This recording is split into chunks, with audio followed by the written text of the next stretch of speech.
नमस्कार बच्चों, कैसे हैं आप सब। आज हम पढ़ेंगे कक्षा 4 ईवीएस का अध्याय 9 जैसा देश वैसा भेष के महत्वपूर्ण प्रश्न उत्तर। ठीक है, आपके एग्जाम के पॉइंट ऑफ व्यू से बहुत इंपॉर्टेंट होने वाली है ये वीडियो। तो चलिए एक एक प्रश्न को आसान और सरल तरीके से समझते हुए शुरू करते हैं अपनी पढ़ाई। सबसे पहला है पेड़ पौधों, जंतुओं, आवासों, परिधानों, भोजनों, पर्वों और कला रूपों में अंतर को दर्शाकर पहाड़ों और मैदानों के जीवन की तुलना करनी है। ठीक है, अंतर की श्रेणियां आ जाएंगी इधर। जैसे पेड़ पौधों के बारे में अगर हमें लिखना है तो मैदान में पेड़ पौधे कैसे होते हैं, रेगिस्तान में कैसे होते हैं, तटीय क्षेत्र में कौन से होते हैं और पहाड़ों में कौन से होते हैं। ऐसे ही जंतु के बारे में लिखना है और ऐसे ही आवास के बारे में। ठीक है, तो आइए लिखते हैं और देखते हैं क्या क्या होता है इनमें।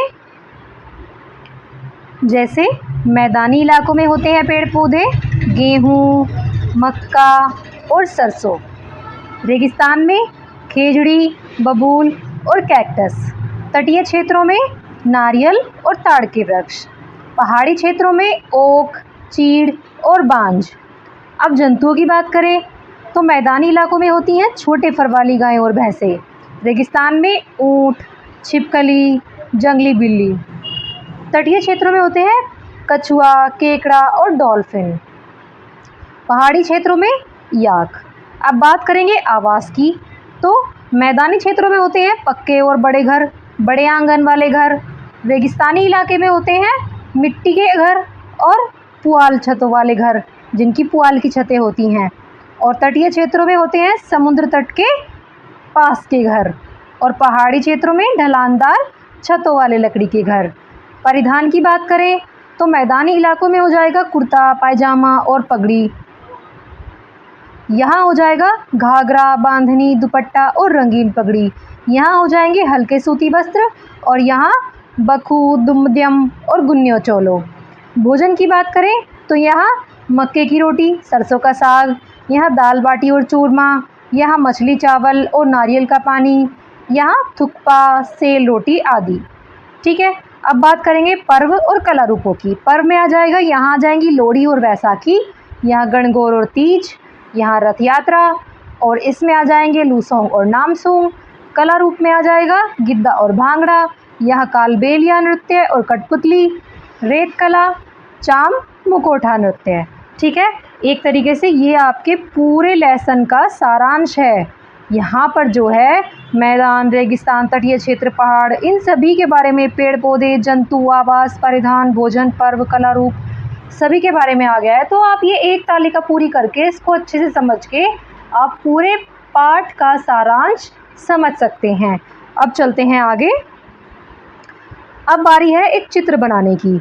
आपको यहाँ क्या करना है, पहाड़ी मैदानों, तटीय क्षेत्रों, रेगिस्तान की अपनी प्रिय विशेषताओं को मिलाकर एक भू क्षेत्र की आकृति का चित्र बनाना है।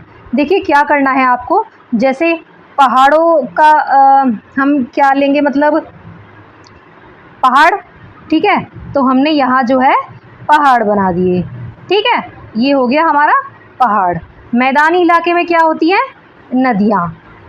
नदियाँ होती है ना मैदानी इलाके में। अब ये देखिए यहाँ से पानी आ रहा है और ये पहाड़ हैं और ये जो है पानी बह रहा है, यहाँ से जो है पानी चल रहा है। ठीक है, अब तटीय क्षेत्रों, तटीय क्षेत्र, अब ये नदी है तो ये तटीय क्षेत्र भी हो जाएगा। यहाँ पे हम घर बना देंगे। ठीक है, कैसे भी जैसे भी आपको सुंदर लगते हैं वैसे आप यहाँ पर घर बना सकते हैं। बहुत सारे घर बना दीजिए। ये हो गया तटीय क्षेत्र। अब बात करें रेगिस्तान की तो रेगिस्तान में क्या होता है, रेत होती है। तो इस इलाके में हम थोड़ा यहाँ रेगिस्तान का एरिया बना देते हैं। ठीक है, अब क्या हुआ, इस एक भू आकृति चित्र में सभी प्रकार की विशेषताएं आ गई, पहाड़ों की भी, मैदानों की भी, तटीय क्षेत्रों की भी और रेगिस्तानों की भी। ठीक है, अब आपको जो ये चित्र है बहुत अच्छे से बना लेना है अपनी बुक में। अब आगे चलते हैं। अब आते हैं अगले प्रश्न पर। अगला है, अपने भू क्षेत्र के लिए आपने इन विशेषताओं को ही क्यों चुना। देखो बच्चों, अभी मैं आप लोगों को बोल के बता देती हूँ और लास्ट में मैं इसके एक पिक्चर ऐड कर दूँगी जिसमें आपके इन तीनों क्वेश्चंस के जो हैं आंसर लिखे मिल जाएंगे आपको, जिससे आप नोट कर लीजिएगा। पर पहले आप थोड़ा सुन लीजिए और समझ लीजिए। पहला प्रश्न है आपका, अपने भू क्षेत्र के लिए आपने इन विशेषताओं को ही क्यों चुना? इसका उत्तर हो जाएगा, हमने अपने भू क्षेत्र की जलवायु, मिट्टी, पानी, पेड़ पौधों और यहाँ रहने वाले लोगों की जीवन शैली को ध्यान में रखते हुए इन विशेषताओं को चुना है। ठीक है। दूसरा प्रश्न है, प्रत्येक विशेषता व्यक्तियों, जंतुओं और पौधों को किस प्रकार लाभ पहुंचाती है? इसका उत्तर हो जाएगा, ये विशेषताएं लोगों, जंतुओं और पौधों को अपने वातावरण के अनुसार जीवन जीने में सहायता करती है।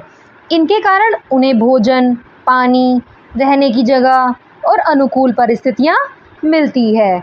तीसरा प्रश्न है, आपके भू क्षेत्र में रह रहे व्यक्तियों को किन कठिनाइयों का सामना करना पड़ता है? हमारे भू क्षेत्र में लोगों को गर्मी, सर्दी, वर्षा, पानी की कमी या अधिक वर्षा जैसी प्राकृतिक परिस्थितियों का सामना करना पड़ता है। इन परिस्थितियों के अनुसार उन्हें अपने कपड़े, घर और काम करने के तरीके में बदलाव करना पड़ता है।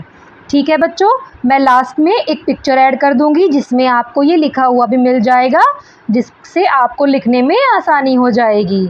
ठीक है बच्चों, आज के लिए इतना ही, मिलते हैं नेक्स्ट वीडियो में।